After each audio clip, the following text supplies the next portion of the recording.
Innovation और share prosperity का engine बना हुआ है। आपसी निवेश को बढ़ावा देने के लिए हमने पिछले वर्ष बायलैटरल इन्वेस्टमेंट एग्रीमेंट किया। हम शीघ्र ही एक mutually beneficial free trade agreement को भी अंतिम रूप देंगे। टेक्नोलॉजी हमारी भावी साझेदारी का केंद्र है।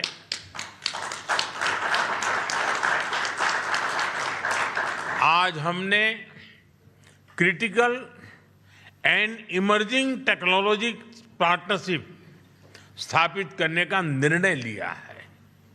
इससे एआई, क्वांटम और क्रिटिकल मिनरल्स जैसे क्षेत्रों में सहयोग को नई गति मिलेगी। मुझे खुशी है कि इजरायल में यूपीआई के इस्तेमाल के लिए समझौता किया गया है।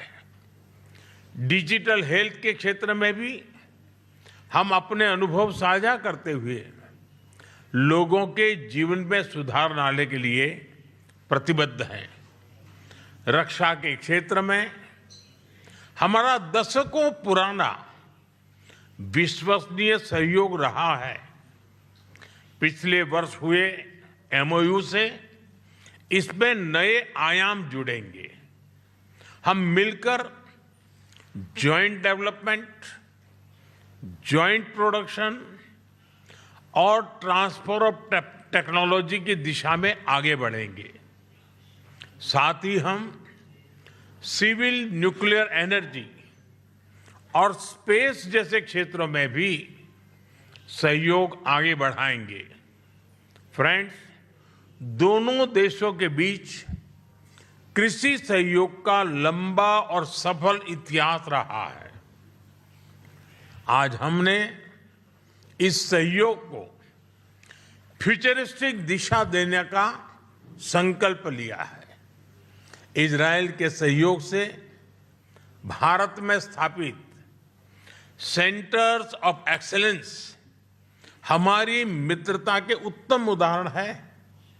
इनकी सफलता देखते हुए हमने इनकी संख्या 100 तक ले जाने का 100 तक ले जाने का लक्ष्य निर्धारित किया है। इस दिशा में एक कदम और बढ़ाते हुए विलेजेस ऑफ एक्सीलेंस बनाने पर भी काम कर रहे हैं। इससे इजरायली टेक्नोलॉजी भारत के गांव-गांव तक पहुंचेगी और लाखों किसानों की आय और उत्पादकता में बहुत बढ़ोतरी होगी।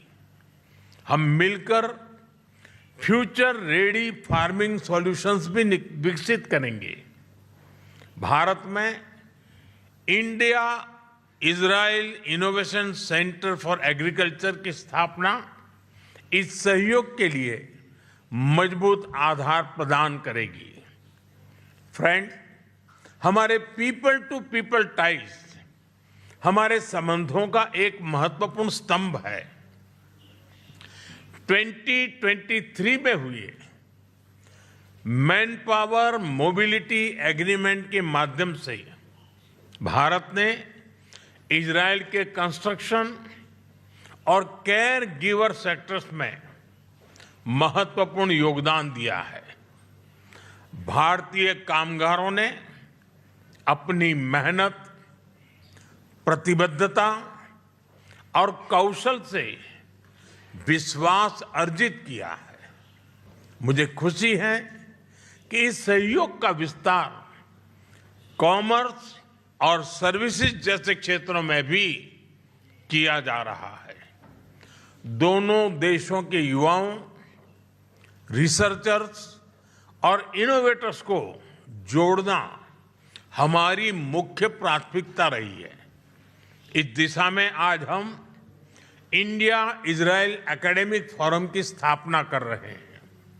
फ्रेंड्स, आज हमने क्षेत्रीय एवं वैश्विक मुद्दों पर भी व्यापक चर्चा की। क्षेत्रीय कनेक्टिविटी को बढ़ावा देते हुए हम India middle east Europe economic corridor iMac और इंडिया इजराइल यूएई यूएसए यानी I2U2 पर नई गति से आगे बढ़ेंगे। फ्रेंड, भारत और इजराइल पूरी तरह से स्पष्ट है कि आतंकवाद का दुनिया में कोई स्थान नहीं है। किसी भी रूप में, किसी भी अभिव्यक्ति में आतंकवाद को स्वीकार नहीं किया जा सकता। हम कंधे से कंधा मिलाकर आतंकवाद और उनके समर्थकों का विरोध करते रहे हैं और आगे भी करते रहेंगे।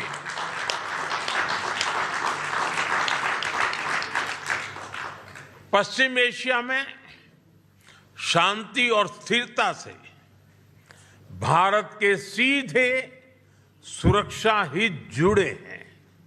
इसलिए हमने शुरुआत से ही संवाद और शांतिपूर्ण समाधान का समर्थन किया है। यही ग्लोबल साउथ और पूरी मानवता की पुकार है। भारत की सोच स्पष्ट है। Humanity must never become a victim of conflict. Gaza peace plan से शांति का एक रास्ता बना है। भारत ने इन प्रयासों का पूर्ण समर्थन किया है। भविष्य में भी हम सभी देशों के साथ संवाद और सहयोग जारी रखेंगे। एक्सेलेंसी, माय डियर फ्रेंड, आपकी आत्मीयता और गर्मजोशी ने मेरी यात्रा को यादगार बना दिया है।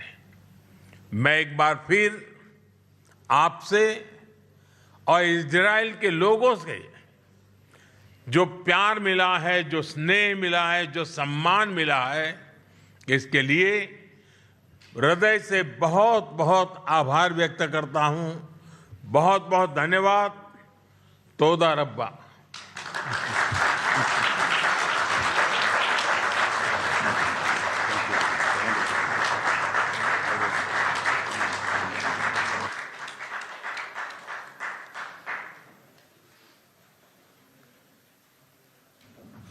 Thank you, everyone, for joining us today. I ask you to just remain seated, please, both Prime Minister Netanyahu and Prime Minister Modi, before they have departed. So just remain in your seats. Thank you very much.